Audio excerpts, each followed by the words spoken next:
Let's welcome in Ed Coleman, who covers the Mets and has done so for a long time for the Fan here in New York. So, Ed, what happened? Because 24 hours ago, most thought that the Mets were in a better position than the Dodgers to land Trevor Bauer.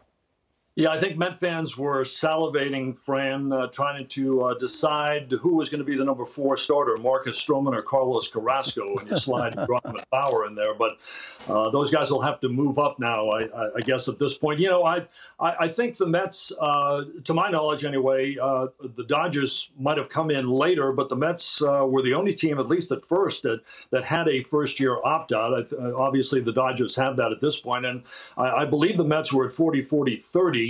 Which would have put him over 108, which would have made him the average annual value champ, if you will. He would have surpassed Garrett Cole.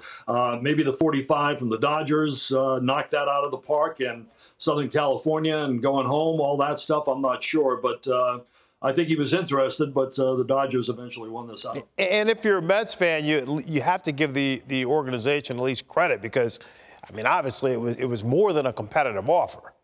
Yeah, I think they saw an opening and decided to go for it, and I applaud them for that. And I think, listen, last night, I think most Met fans and most people in New York felt that Trevor Bauer would be here and wearing a Met uniform. So, you know, they made a very good effort, and that's a good offer. There's no question. You don't have to sit there and say, hey, that's an offer that runs shy. That was a very good offer, but Bauer, you know, chose to stay home and stay with the World Championship team, too. All right, so you know the team's not done here. What do you think is next for the Mets now that they missed out here with Bauer? Well, I do think they'll look at the bullpen a little bit. I still think they want to shore that up a bit, even though they've done some work there with Trevor May and others. But they have some starters they can plug in. Joey Lucchesi, who they got from San Diego, and also Yamamoto, who they just signed.